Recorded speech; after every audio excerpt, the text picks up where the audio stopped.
Hey guys, it's Sebastian Boyer, the approved guy. And on this channel, I discuss relevant topics, provide free classes, hot tips, business resources, and fresh interviews. I cover a wide range of content, starting with business and personal credit, financing, debt management, growing wealth, protecting wealth, and giving. My purpose is to bless others with information that can be used to improve their quality of life and to encourage them to take action. I'm especially energized when helping someone to overcome their fears of starting a business and launching out as an entrepreneur. I promise to only provide you with valuable content that will empower and enrich you. Please make sure you check out startupcred.com, businesscredit101.com, orangefi.com, and theapprovedguy.com. If you need to eliminate debt, check out zerodebtdate.com. All right, guys, today you're in for a special treat. All right, well, today we have Ashley Cheeks, MBA, and the CEO of Written Success, Professional Business Plan Services. Ashley is an amazing leader, an entrepreneur. She has lots of wisdom and her expertise she's going to share with us today. Thank you so much for being with us today, Ashley. Thank you, Sebastian. I'm really glad to be here. I appreciate you having me. Awesome. Can you just tell us a little bit about yourself personally, just before we dive into the business? Let us know just a little about who is Ashley. Sure. Well, I'm in Houston, Texas right now, and I'm definitely appreciating the warmth of being down here. I'm originally from Chicago, and I'm here with my two kids and my husband, and it's a pretty good life as an entrepreneur, I have to admit. Yeah. So how long have you been in business? How long have you been active as an entrepreneur with Written Success? Written Success has been alive since 2011. But when I first started it, I was doing it while I worked 9 to 5. So I worked in proposals and I supported companies like GE and such, doing business proposals and sales documents for them. So it was a natural transition to go into, business plans and pitching and proposals. And it was something that I did to spend more time with my family and to have more flexibility with, work-home balance. And one of those things where it sounds easy in hindsight, but it was like earth-shattering and nerve-wracking to walk out of my office one day and say goodbye to my boss and know that I'm officially on my own out here and there's no safety net of a paycheck. But yeah, it was definitely, a great transition. So now, is this something that you, I guess, maybe always had a vision or a dream to do, or when did you come to the full realization that this is your purpose and what you wanted to do in life? Yeah, it wasn't, I know some people are, they kind of are born with that drive and they know they're always going to be an entrepreneur or work for themselves somehow. That wasn't me. And I admire people that do have that. For me, it was circumstantial.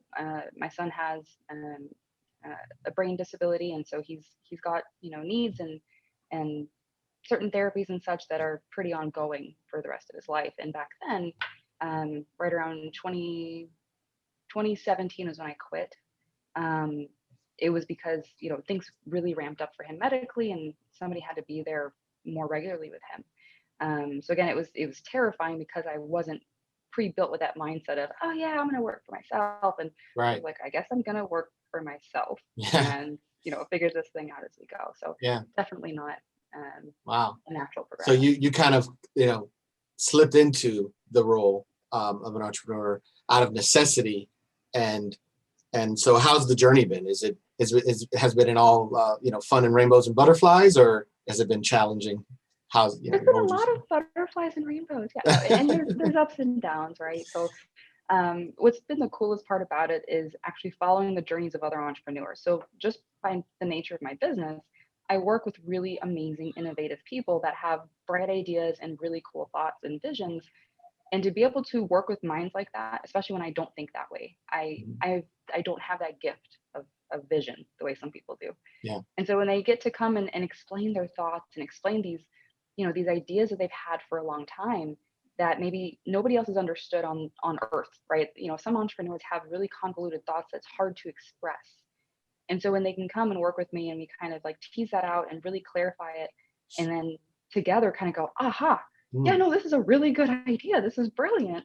And then help them get to those next steps. It's really, really cool. And it makes me feel even better about being close to that kind of intelligence and that kind of, innovative thinking, especially since I don't naturally possess that gift. Yeah, that's awesome. That's one of the things that energizes me too, is really helping entrepreneurs, I guess step out of their bubble or their shell, especially those that are afraid to launch out and do something new.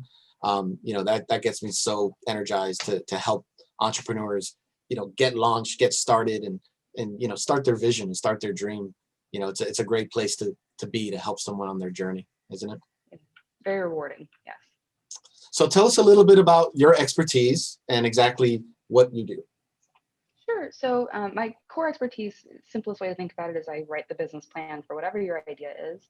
But on a broader scale, it's also about getting that idea to the next stages. And usually that's funding specific. So folks looking for whether it's debt based and they just need a loan, or they need some capital that way, or they need an investor partner to come in and help them do more than just fund, maybe get them strategically to the next step, or make those connections that'll make a difference in their ability to succeed. I help get everything on paper organized in a way that sells that to either the bank or the investor or a strategic partner. And in general, that usually bleeds into pitching as well. So actually being able to help that entrepreneur refine their idea and their message enough so that they can just say it in a sentence and get, oh yeah, that makes sense out of other people when they explain it. Because sometimes that can be the biggest roadblock to somebody getting, funding. And if that funding is 100,000 or 100 million, it doesn't matter. The pitch and the nuance of having your message clear is of the same importance, no matter where you are. Right. That's awesome. So do you have a specific type of entrepreneur, industry, or business type that you prefer or that you work with more? Not that I prefer, but I definitely seem to get a lot more folks with innovative and disruptive ideas. So people that I get the nursing homes and I get the restaurants and I get, your regular, more traditional type of businesses. But I get way more often people that maybe are in, doing something disruptive using blockchain technology, or people that have an invention that could totally disrupt an energy sector. Yeah. People with big ideas that are really, really monumental in terms of, the scale and the capacity in which they can make a difference in the world. And that's it. Every time I get somebody like that, it's a little bit, it's very humbling. Mm-hmm. And it's inspiring. It's so awe-inspiring to see those. I'm kinds of sure. ideas come That's through. awesome. So what's the biggest or coolest company that you've ever been able to support? I'd say there's two. So one is it's an indoor Amazon theme park that is both to preserve the Amazon rainforest by bringing in, certain plants and animals and such that need to be protected. And then it's also a tourist attraction in and of itself, while being a bit of a historical museum. It's crazy and amazing, and Wow, that's there's awesome. plenty of really neat nuances to it. But they were doing a huge raise, and they just got listed on the Brazilian Stock Exchange. So they're just amazing. They're just absolutely amazing. Amazon is that company. And then the other one was Water Blocks, and I'm currently active in both companies, but Water Blocks is interesting because they offer flood mitigation through their proprietary. It's a 4x4 plastic steel reinforced block that it only weighs 50 pounds, and you set them up and you can do like a mile in less than an hour. But the point is, it's better than sandbags, it's better than Jersey barriers, it's actually flood protection. Wow. So think of every natural disaster we've had that's had flooding in the last 5 years alone. It's billions of dollars we've spent on trying to prevent disaster, Mm-hmm. and then fixing the floods that we couldn't stop, the disaster they caused. So this technology and this simple product is really cool because it's literally going to save lives and save, I can't tell you how much money for municipalities and for, organizations like the Red Cross will find tons of value in it. Sure. It's just really cool. It's one That's of those awesome. like super simple Mm-hmm. and common sense kinds of things that, they're gonna do amazing things. I'm excited for that company. So based on the fact that your first example is a client down in Brazil, is what you said? They're launching their flagship in Brazil, but they're actually out of New York. There's Okay. going to be another location in New York. So I was going to ask, so do you service nationwide USA only, or do you work with clients all around the world? Definitely all around the world. Most of my clients are either in, they're in the Americas most typically, but I have plenty of folks overseas, in the Middle East and in Sub-Saharan Africa, in the UK. They're all over. Oh, that's awesome. That's awesome. That's great. So do you speak, are you bilingual or trilingual or? I'm not. I mean, if 4 years of Spanish in high school count for anything, I can basically ask where the bathroom is. But other than that, Yeah, right. Puedo ir al baño, por unfortunately, favor. Yeah, there you that's a go. way to get out of class. It's the first thing I learned. Yeah. All right. So tell me a little bit about your process in and how you work step by step. Sure. The process that I have and that we've fine-tuned over, especially the last few years, it's meant to cater to folks that have brilliant ideas and they just don't have either time or attention to sit down and put it all on paper. So it's super conversational, super natural, and basically, we have a dialogue about, what is your vision? What is in your mind? And after a 1 hour phone call with me, we go, and 10 business days later, I present you your business plan. And it's always that like really cool moment when, first of all, 10 business days have gone by, so there's a little bit of time. And so when you come back and you represent all of the visions, the thoughts, and the goals and the ideas on paper, along with industry research, financial forecasts, and an actual cohesive operations plan that is marching to those visions and goals, and you see them light up like, oh my God, yes, yes, yes, yes. This was in my head and I couldn't even say it. I didn't even know that that was, part of what I needed. And it becomes this really cool thing. But 10 business days, you got a document that you can now use to, raise millions of dollars for that amazingly brilliant idea that you have. Awesome. Awesome. So it seems very personal, very a unique experience for each client. Oh, It totally. seems like, yeah, Yes. awesome. So what are some of the things that you wish every entrepreneur knew or expected before they contacted you or your firm? I wish every entrepreneur knew that the amount of money they need to raise their business Okay. is not a bad number. That one of the first things that I always have to kind of tease out with folks is, what is that magic number that's going to make you comfortable, that's going to let you launch this thing fully? And if that number is really, really big, that's okay. There's nothing wrong with that. I've had people say, oh, I think 100,000 is all I need. And then I, dig in with them a little bit and we realize you really need like 500,000. And they get uncomfortable and they go, I don't know if I can get that much, or if, it becomes more of a self-worth thing. Mhm. But you have to remember, the lenders and the investors and the people that you're presenting this to, they deal with way bigger numbers than this every day. So Right. you're only hurting yourself not to just be honest and open and comfortable with whatever that number is. Because at the end of the day, it's just a number. Yeah. And if you don't give yourself the runway you need to succeed in the next few years, as a startup especially, you're only hurting yourself. So that confidence and really coming with, an open mind about whatever I Be need is what I bold. need, That's and what you said. being Be, confident and bold about it. yeah. Yeah, So what you're saying is a lot of entrepreneurs are undervaluing themselves and what they they're are. worth and what their business is really capable of. Yeah, they let things like, we don't have revenues yet, or Mhm. they let all their what they're working on and haven't accomplished yet be their roadblock to just, no, this is what you need. Yeah. You don't have to prove yourself that way. Your business plan is your proof that it's a great idea and that you have a plan. That's what investors and banks want to see. You don't have to over prove yourself to anybody. It's not needed. So talk a little bit about, investors. You don't have to be specific, and banks. Like, what type of funding, have you been able to help people with in terms of investors and also with banks? Yeah. On the investor side, the funding deals are usually some kind of an equity debt split, where the investors will say, hey, here's 2 million to get started. We'll go ahead and do 1 million line of credit for the next 5 years, and I want to make sure I get first return on my investment. And they'll say, the revenues you make for the first 5 years are mine, or this percentage of them are mine. And the creative thing about it is, I've had some investors take only equity and they don't take any debt. Mhm. And I've had even still others take kind of a silent interest as a board member, and they are there for advice instead of for free cash flow. Mhm. It'll be more of a pittance of an investment, maybe 50,000, and they're on the board, but they're not, throwing cash at the business. They're throwing strategy at it. So it really does vary as Mhm. far as the investors go. As far as the banks go, usually it's an SBA type loan, something Mhm. under 350,000.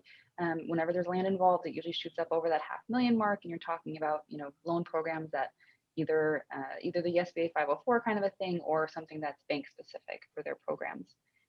So it does vary by project and by situation, and I've seen some interesting deals come through that were unique, but overall, that's kind of in a nutshell the types of opportunities I support. Tell me a little bit about being on the Forbes Business Council. How did that come about, and what does that mean? The Forbes Business Development Council is a really cool community, really, of professionals that have a specific expertise in the world of business development and growth. The qualification standards are interesting, and when I was invited to apply and they accepted, it was definitely one of those moments of like, wow, I did it, I got in. That's great, it's an honor.